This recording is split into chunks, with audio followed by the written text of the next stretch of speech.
Bismillahirrahmanirrahim. Assalamualaikum warahmatullahi wabarakatuh. Alhamdulillahirabbil alamin wa bihi nasta'inu ala umuri dunya waddin. Wassalatu wassalamu ala asyrafil anbiya'i wal mursalin wa ala alihi wa ashabihi ajma'in amma ba'du.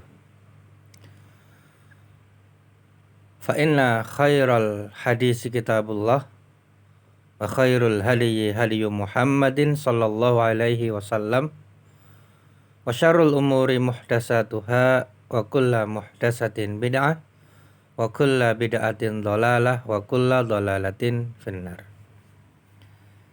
Jamaah sekalian yang semoga selalu dirahmati oleh Allah Subhanahu wa taala. Alhamdulillah pada kesempatan kali ini yang mana atas limpahan rahmat dan hidayah dari Allah Subhanahu wa taala semata sehingga bisa kita lanjutkan belajar kita bahasa Arab halaqah yang ke-25. Kita lanjutkan membaca kitab Durusul Lughah Al-Arabiyyah yang merupakan karya Imam Zarkashi dan Imam Syubbani rahimahumallahu taala.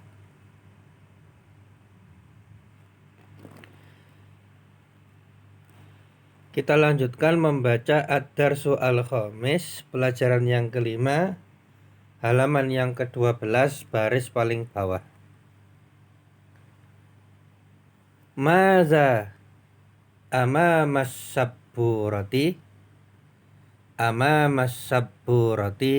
maktabun wa maq'adun. Apa yang ada di depan papan tulis? Maza amamas sabburati, apa yang ada di depan papan tulis? Jawabannya amamas sabburati maktabun wa maq'adun. Di depan papan tulis ada meja dan bangku. Maka di sini kita kembali menemukan kata tanya, yaitu maza, yang artinya apa untuk menanyakan sesuatu. Kalau kemarin aina, sekarang maza. Nah, yang menarik dalam jawabannya, amamas sabburati maktabun wa maq'adun. Di depan papan tulis ada meja dan ada bangku. Nah, kita lihat pada baris ini, dzaraf makannya itu berada di depan. Dan ini termasuk jumlah mufidah atau kalimat yang sempurna. Nah, untuk lebih lanjut, kita berikan rinciannya di bawah. Pada kalimat di atas, kita temukan kalimat amamas sabburati maktabun. Di depan papan tulis tersebut ada meja. Padahal yang kemarin kita pelajari itu dzaraf makannya tidak di depan. Contoh, al-maktabu amamas sabburati. Yang bawah itu ya. Meja tersebut berada di depan papan tulis. Harap diperhatikan dua kalimat ini seakan-akan sama, tapi di sana ada perbedaan. Nah, biasanya kawan-kawan yang mempelajari bahasa Arab dasar yang masih pemula itu terkadang bingung dalam masalah hal ini. Nah, maka sejak dini kita perhatikan, harap diingat-ingat dua pola ini memang ada persamaan tapi sekaligus ada perbedaan. Kita ulangi. Yang atas, amamas sabburati maktabun. Di depan papan tulis tersebut ada meja. Kalau baris yang bawah, Al maktabu amamas saburati, meja tersebut berada di depan papan tulis. Nah, kalimat yang asalnya itu yang bawah ini biasa disebut dengan, kalau dalam ilmu nahwu disebut dengan pola mubtada khobar. Tapi kalau yang atas itu dibalik. Mubtada'nya taruh belakang, khobarnya taruh depan, maka menjadi khobar muqaddam atau dengan mubtada al-muakhkhar. Tapi kita tidak bahas ini secara rinci, kita bahas saja secara mendasar sebagaimana metode yang digunakan dalam kitab Durusul Lugha Al-Arabiyyah. Nah, kita masih belum membahas nahwu. Nah, kembali kepada dua kalimat ini. Amamas saburati maktabun dan al-maktabu amamas saburati. Apa di antara perbedaannya?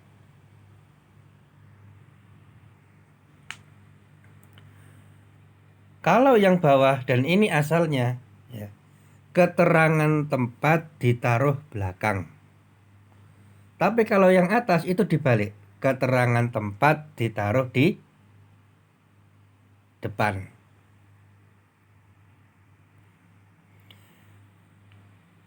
Kemudian untuk yang bawah mubtada'nya diberi alif lam, maka ini isim ma'rifah al-maktabu. Tapi kalau mubtada'nya ditaruh belakang, maka dia berubah menjadi nakirah, alif lamnya hilang, ya, alif lamnya hilang dan kembali muncul tanwinnya menjadi maktabun. Jadi di sini disebutkan amamas saburati maktabun pakai tanwin, bukan amamas saburati al maktabu. Nah, meskipun nanti kalau untuk penggunaan lebih lanjut boleh, cuma untuk tahap awal kita mengikuti metode kitab ini. Ketika ditaruh belakang, ya, mubtada ditaruh belakang, maka tidak pakai alif lam, ya. Kemudian dia nakirah dan muncul kembali tanwinnya. Nanti kalau seumpama dalam latihan ada yang dikasih alif lam, maka sementara ini kita salahkan, harus kita mengikuti metode kitab ini terlebih dahulu, karena belajar bahasa Arab itu bertingkat-tingkat, ya, level-levelan. Nggak apa-apa untuk tahap awal. Maka kalau mubtada'nya ditaruh belakang, maka dinakirahkan, tidak pakai alif lam dan tanwinnya muncul kembali. Karena kalau diberi alif lam nanti tanwinnya hilang. Dan kemudian dua kalimat atau dua baris kalimat yang kita pelajari ini, kalau kedua-duanya diberi pertanyaan, maka pertanyaannya berbeda. Berarti ini adalah dua jawaban yang berbeda karena pertanyaannya juga berbeda. Lanjut. Kalau diberi pertanyaan, maka bagaimana hasilnya? Kalau kalimat yang keterangan tempat tadi ditaruh depan, amamas saburati maktabun, di depan papan tulis ada meja, ini kalau dijadikan sebagai jawaban, maka pertanyaannya adalah maza amamas saburati. Apa yang ada di depan papan tulis tersebut? Nang ngarepe papan tulis niku wonten napa? Nah, gitu ya. What is in front of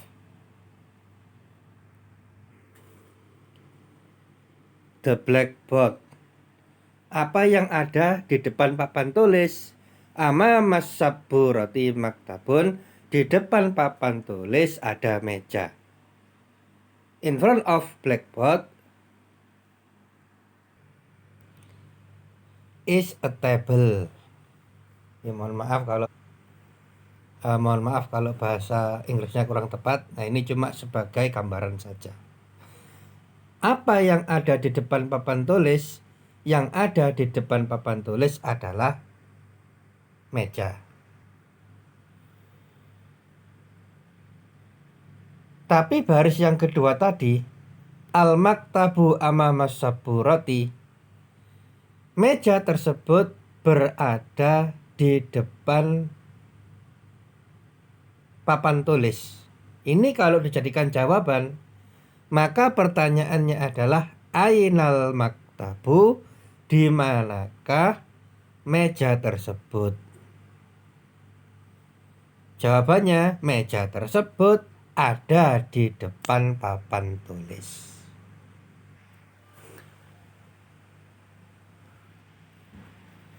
Jadi, ainal maktabu itu menanyakan meja tersebut posisinya di mana, tempatnya di mana. Tapi kalau maza amamas saburati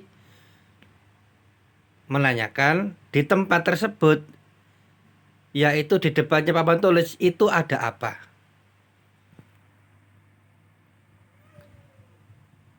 Jadi kalau yang atas ini menanyakan sesuatu, kalau yang bawah menanyakan tempat. Ini semoga bisa dipahami.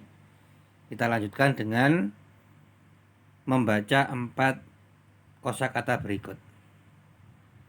Maktabun, arikatun, izarun, mikwatun. Maktabun afan ada tak marbutoh di situ ya.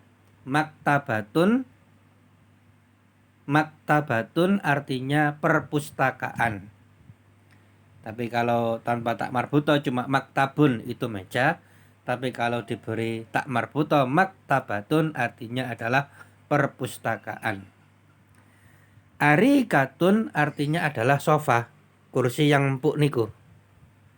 Adapun izarun itu artinya sarung atau semacam sarung, kain yang dibuat untuk menutup perut ke bawah ya, atau pusar ke bawah, seperti sarung dan lain sebagainya.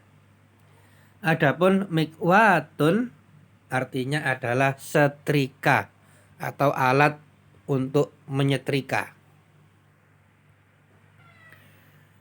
Nah, kemudian 4 kosakata ini kita gunakan untuk pola-pola yang telah kita pelajari di awal tadi. Ya. Yang pertama, al-kitabu fil maktabati. Buku tersebut berada di perpustakaan. Nah, ini mubtada khobar. Kemudian kita balik, fil maktabati kitabun. Di dalam perpustakaan itu ada buku. Di dalam perpustakaan tersebut ada buku. Nah, ini saya balik antara atas yang bawah. Kemudian selanjutnya al-waladu alal arikati. Anak tersebut ada di atas sofa. Kemudian saya balik di bawahnya alal arikati waladun. Di atas sofa tersebut ada seorang anak. Kemudian selanjutnya al-izaru janibal mikwati. Sarung tersebut ada di samping alat setrika. Sarung tersebut berada di samping alat setrika. Saya balik di bawahnya janibal mikwati izarun, nggak pakai alif lam tapi pakai tanwin. Di samping alat setrika tersebut ada sarung. Nah, demikian yang dapat disampaikan. Semoga dipahami, dan kalau ada yang kurang dipahami silakan ditanyakan di grup yang ada. Silakan digunakan untuk tanya jawab tentang hal ini. Saya ulangi sekali lagi, ini perlu kita pahami agar nanti kedepannya kita nggak bingung. Tapi kalau ini kita pahami, insya Allah kedepannya akan lebih mudah untuk mempelajari materi-materi selanjutnya.